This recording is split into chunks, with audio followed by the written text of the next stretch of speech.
Wow, किती छान फुलं लागले आज आमच्या घरी तर मस्त. त्याच्यातून तर एक तोडूनच घेतली कानाला लावासाठी. बाबर किती छान दिसते फुलं.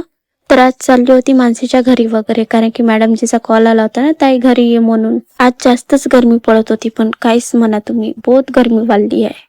हिच्या घरी आलो तर हिचे कामच कधी होत नाही. आणि पाहिलो बाहेर निघून तर मस्त हवा वगैरे येत होती. मी तर पुरी भूतीनच दिसत होतो बाप्पा. आज पुरे खुले खुलेच केस केलं होतं मी. ती हवा येत होती काही सांगाच नको. नीच्या घराकडे आलो का पाण्याचा मोसम बनलाच समजायचा. पाण्याला का वाटते का घराच्या बाहेर निघूच नको म्हणते का मले ना. आम्ही चाललो होतो टेलर बाईकने यावायत उवा पाहणाऱ्या बाया, यांना काम धंदेच नाही राहत.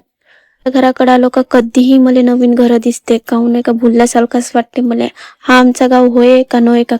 टेलर बाईच्या घरी वगैरे पोहोचलो नाही. आमचे मटका राधा तर मस्त आपले कपडे चेक करत होती बाप्पा. तिला कान्होबाच्या कार्यक्रमाला जायचं होता ना, म्हणून ती आज मटकत होती. बाप्पा बाप्पा म्हटलो कायची फॅशन. नवीन कपडे राहिले का पक्कीच वानवते हे, पण काहीच म्हणा तुम्ही, पक्कीच काही सांगाच नको.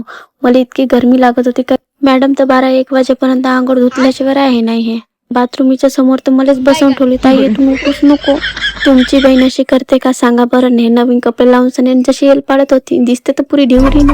माझा तर हात सोडतच नव्हती. घरी जाऊच नको म्हणते ताई, म्हणते तू म्हणते येतच राय म्हणते. मला तुझ्याशिवाय गमी नाही. घरी वगैरे पोहोचून वगैरे गेलो होतो आणि सगळे आरामात काम वगैरे करून घेतलो होतो. चला मग नेक्स्ट ब्लॉगला भेटूया आपण. Bye everyone.